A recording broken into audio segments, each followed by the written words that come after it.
Fatores que afetam a aquisição de habilidades motoras. O organismo humano é considerado como um sistema autorregulatório com capacidade de receber, processar, armazenar, transmitir e se apropriar de informações. Por meio dessa investigação científica, foi possível pesquisar os processos que contribuem para a aquisição de habilidades motoras. Nesse contexto, o fenômeno aprendizagem motora é reconhecido como um conjunto de processos relacionados com a prática ou experiência que leva às mudanças relativamente permanentes na capacidade para responder. Schmidt, 1982. Qualquer que seja a mudança na capacidade para responder ou para executar habilidades motoras, é considerada uma evolução na melhora nos processos ou mecanismos internos. O desenvolvimento humano precisa atender todas as características do indivíduo, físico, motor, cognitivo, social e afetivo. Galahu, 2008. Existem 4 pilares de extrema importância que afetam a aquisição de habilidades motoras, fatores que trabalham em conjunto e estão interligados independente da teoria de base. E em algum momento essas estruturas irão aparecer, pois são fundamentais e necessárias para o desenvolvimento humano. São 1. A hereditariedade, que tem relação com a carga genética do indivíduo. 2. Crescimento orgânico, que são aspectos físicos. 3. Maturação neurofisiológica, que é a maturação do sistema nervoso e fisiologia humana. E 4, que é o meio, que influencia o comportamento do indivíduo, a interação com o ambiente. Existem uma infinidade de teorias e modelos de fatores que podem afetar a aquisição de habilidades motoras, como fatores internos e externos, motivação, feedback, características individuais, âmbito de aprendizagem e organização da prática e a tarefa a ser aprendida. Vale ressaltar que as condições socioeconômicas e culturais, como etnia, nível salarial, quantidade de membros na família, entre outros, podem influenciar tanto nos aspectos quantitativos quanto nos qualitativos de uma determinada habilidade motora. Segundo Gotani, 2005, motivação, demonstração, estabelecimento de metas, tipos de prática, estrutura de prática variada e conhecimentos de resultados influenciam a aquisição de habilidades motoras. Uma das áreas que se investiga e auxilia na aprendizagem é a própria aprendizagem motora, onde ela investiga fatores como uma informação prévia da prática ou um estabelecimento das metas. Ela também fala sobre a questão da correção, a prática, e a questão da prática também, né? Bom, dentro disso, nós trouxemos para ilustrar um gráfico que mostra a situação atual, estabelecimentos de metas, até chegar ao objetivo final e que demanda um tempo. Isso inserido a aprendizagem motora, que é um processo cognitivo e motor que estão associados à experiência da prática, condiz com a questão da assimilação até a acomodação do aluno. Por exemplo, do processo que ele não conseguia andar de bicicleta para o estado em que o faz com facilidade. A aprendizagem motora pode ser definida como uma mudança no estado interno do indivíduo, entendida a partir da melhora permanente ou não no desempenho motor como resultado da prática.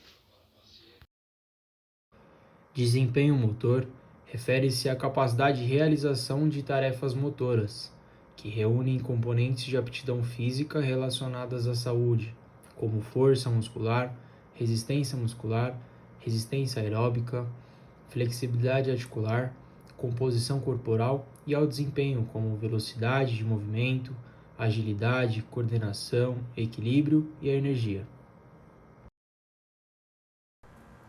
A habilidade motora é definida como uma tarefa com finalidade específica que exige movimentos voluntários do corpo ou dos membros para alcançar um objetivo.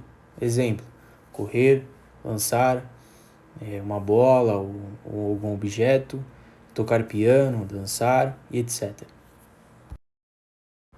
Schmidt, 1988, descreve a habilidade motora como um movimento voluntário realizado de forma a atingir uma meta com máxima certeza e o mínimo de esforço e tempo.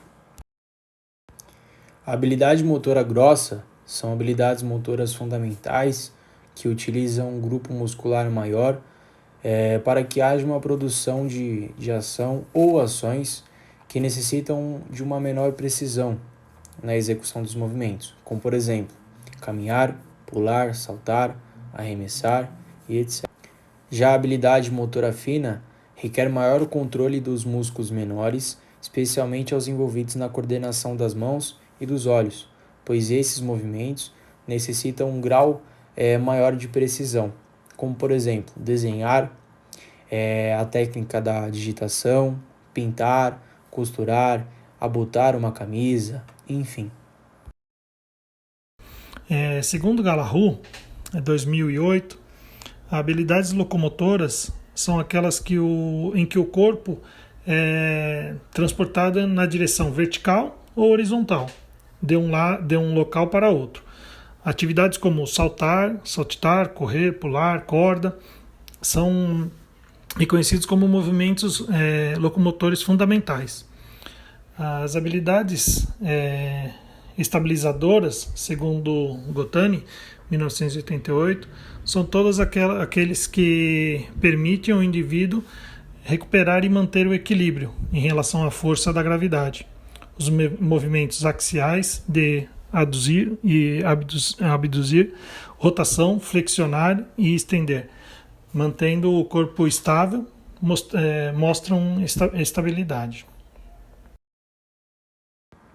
Cada indivíduo tem sua diferença em relação à maturidade biológica, em que cada um tem o seu desenvolvimento por fatores internos ou no meio que está inserido.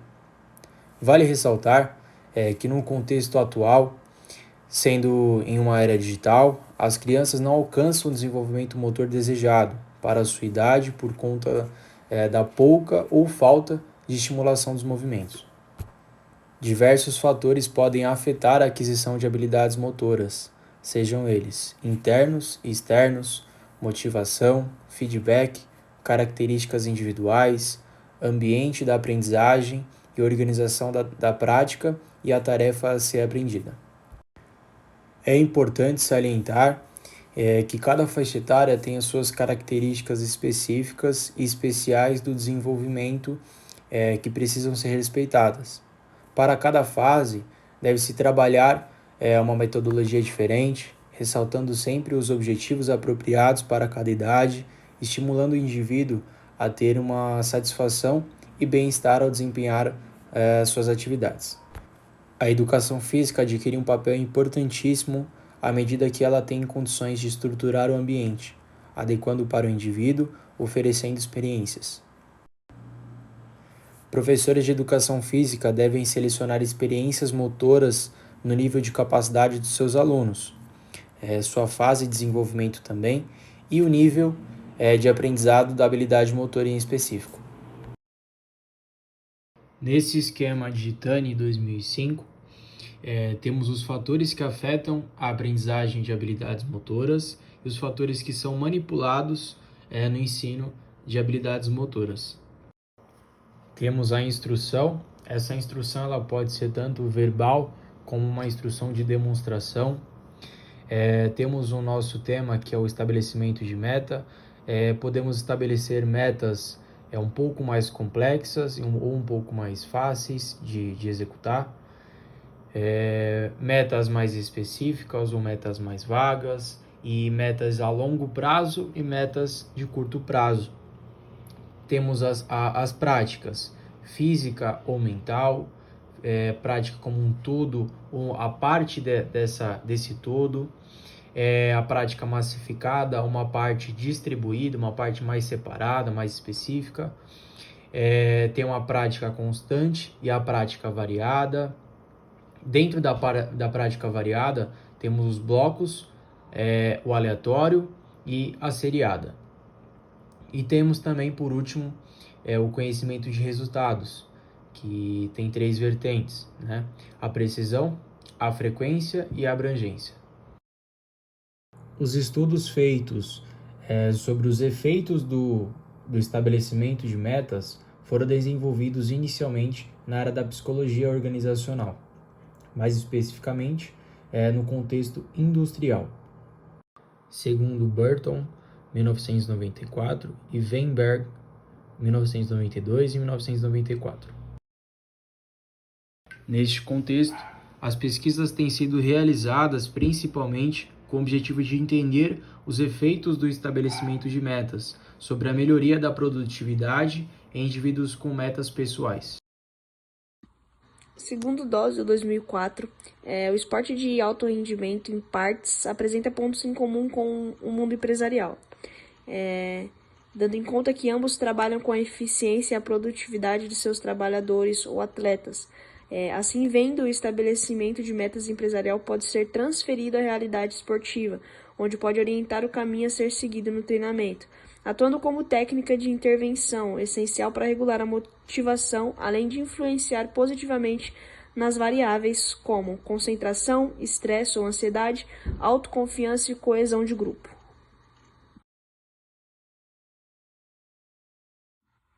Em relação à conquista de medalhas e a superação de recordes, a partir da década de 1970, o estabelecimento de metas passou a ser estudado, também com o propósito de conhecer seus efeitos na melhora do desempenho e habilidades motoras esportivas. Mas foi na década de 1980 que houve um aumento substancial na quantidade de pesquisas sobre o estabelecimento de metas no ambiente esportivo. Este aumento provavelmente ocorreu como consequência da publicação do artigo de Luke e Latam, que aconteceu em 1985. As metas são estabelecidas de forma genérica ou específica, podendo ainda ser de longo ou curto prazo, e todas estas podem ser de resultado, de produto ou de processo que deve ser alcançado durante a prática. Estabelecer metas parece levar o aprendiz a apresentar maior comprometimento com a tarefa, e assim executa a prática com maior dedicação e motivação. Falando um pouquinho agora sobre a estratégia motivacional. O estabelecimento de metas tem sido concebido como uma estratégia motivacional positiva designada para melhorar o desempenho. Do ponto de vista prático, uma meta focaliza padrões de excelência, como aumentar a renda em 5%, perder 10 quilos ou diminuir em 4 segundos o tempo de uma corrida de 100 metros. Apesar das teorias, poucos estudos foram realizados focados nesta área, visando comprovar as mesmas, propiciando grande margem a suposições e empirismos baseados nas experiências pessoais dos professores e alunos ou atletas. Entretanto, Ugnowitch e Dantas 2002 foram além, e de acordo com os mesmos, as metas a serem estabelecidas podem obedecer a critérios ou atributos diversos. Para um maior entendimento sobre as metas, nós iremos dividir elas em 3 metas. A meta de resultado, que focaliza no resultado competitivo do evento. A meta do desempenho, que é voltada a atingir o padrão ou objetivo de desempenho independente de outros competidores. E as metas do processo, que elas focalizam nas ações em que os atletas devem praticar durante o desempenho, para uma ótima atuação. No caso de judocas, eles devem usar esses 3 tipos de metas, e o importante é saber quando se focalizar em cada tipo, e não dedicar toda a atenção nas metas de resultado. Estas, por se focalizarem somente em resultados de competições, direcionam a mente de um judoca, apenas para conseguir a vitória, contribuindo para o desenvolvimento de sintomas de ansiedade e estresse. Importância no estabelecimento de metas. De acordo com as pesquisas de Weinberg e Gold de 2008, estabelecer metas funciona porque elas dirigem a atenção do atleta para elementos importantes da habilidade ou da tarefa, aumentando a concentração, a motivação, o esforço e a persistência. E, além disso, facilitam o desenvolvimento de novas estratégias de aprendizagem e acabam influenciando indiretamente o comportamento, porque provocam mudanças em fatores psicológicos importantes como a autoconfiança, a ansiedade e a satisfação. Para se efetivar uma meta, é preciso 2 elementos: direção, que aponta onde se quer chegar, e condições de realização, o mínimo de habilidade necessária para se chegar ao objetivo.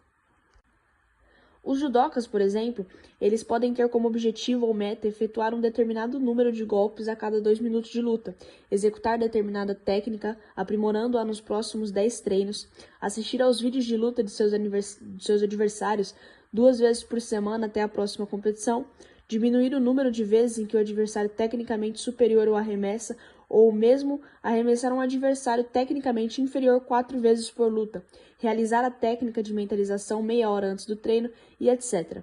Desta forma, percebemos que o estabelecimento de metas dependerá da necessidade de cada atleta, devendo ser desenvolvido individualmente e buscando sempre o auxílio do psicólogo do esporte, que o ensinará a utilizá-lo de forma simples e direta, tornando-se assim um instrumento realmente útil para os atletas que desejam alcançar um aumento de sua performance. Bom, esse foi o nosso trabalho sobre o estabelecimento de metas no esporte.